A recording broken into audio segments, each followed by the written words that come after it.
Слушатели, в первую очередь хочу поблагодарить всех, кто уже принял участие в общероссийском голосовании по поправкам в Конституцию нашей страны. Вот сейчас, 6:30 вечера по якутскому времени, и остается буквально 1,5 часа, когда каждый гражданин нашей страны может еще все-таки принять участие в этом главном политическом событии года, которое проходит, откровенно говоря, в исключительных, таких беспрецедентных условиях по сложившейся обстановке сложной, санитарно-эпидемиологической, в условиях борьбы с распространением коронавирусной инфекции.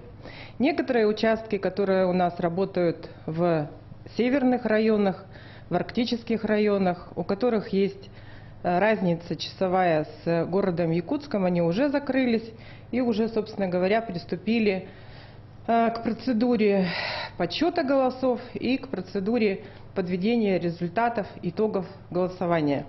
Ну, что касается вопроса, который, наверное, интересует всех, без исключения участников голосования, организаторов этого процесса, то количество принявших участие в голосовании составило 331 025 человек, что составляет 50,4%.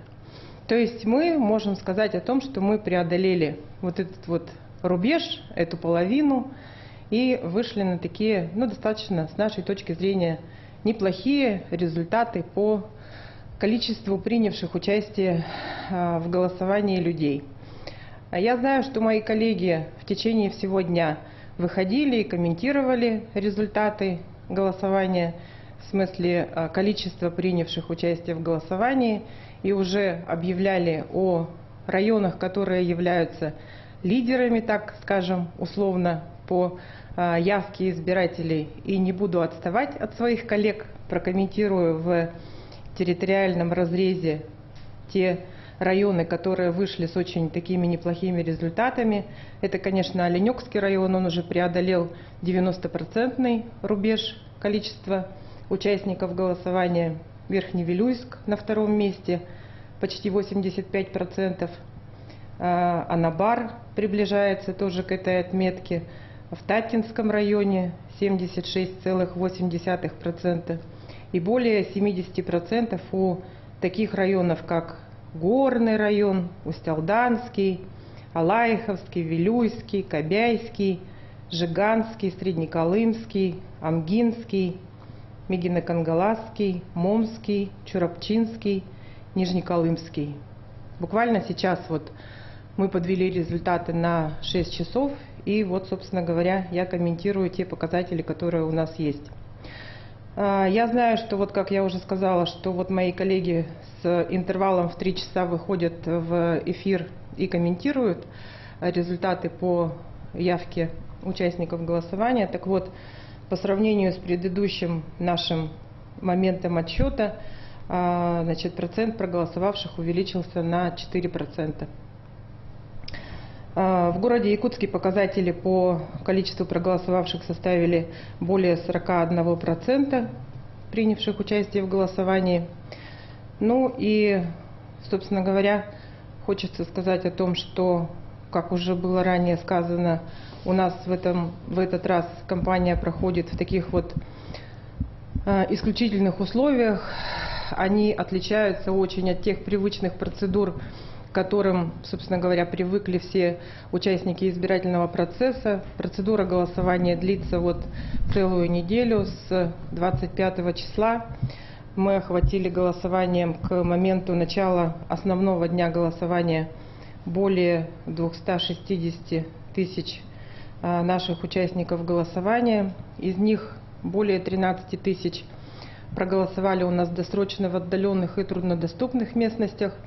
И в этом году у нас такая беспрецедентная ситуация, что у нас было создано очень большое количество временных участков для голосования, что было продиктовано в том числе и условиями сложной санитарно-эпидемиологической обстановки, потому что некоторые предприятия-недропользователи, которые были у нас предусмотрены на проведение досрочного голосования в отдаленных и труднодоступных местностях.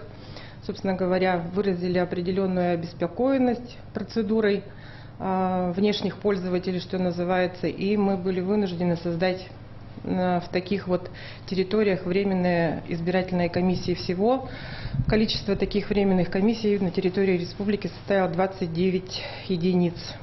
Это были созданы вот на полярных станциях, в вахтовых поселках, в таких труднодоступных территориях вот такие участки для голосования. И там люди проголосовали досрочно до дня голосования, до 1 июля. Более 50 тысяч участников голосования у нас проголосовали вне помещения для голосования. Это та категория избирателей, которые у нас воспользовались своим правом пригласить организаторов голосования к себе домой. Ну и, собственно говоря, это те участники голосования, которые проголосовали в данном случае, тоже опять же впервые предусмотрена такая возможность на так называемых придомовых территориях. Наверное, многие столкнулись с такой вот в этот раз процедурой, когда наши организаторы голосования были на улице, в палатках, на лавочках, вот, во дворах домов. И мы понимаем, что, анализируя ситуацию, можно сказать о том, что эта процедура вызвала определенное положительное отношение, положительную реакцию от наших участников голосования. И не исключено, что при и избирательных процедурах мы будем пользоваться вот такими механизмами и теми действиями, которые будут осуществлять организаторы выборов. Я хочу призвать наших телезрителей, уважаемых, к тому, что вот в ближайшие 1,5 часа вы еще можете воспользоваться возможностью прийти на участки для голосования, двери которых открыты до 8 часов, и, собственно, реализовать свое право, отдать свой голос за или против тех поправок, которые предлагаются в Конституцию нашей страны. Большое спасибо. Спасибо большое. Это был брифинг заместителя председателя Центральной избирательной комиссии Якутии Ирины Конаковой о предварительных промежуточных итогах явки якутян на общероссийском голосовании по Конституции. Оставайтесь с нами.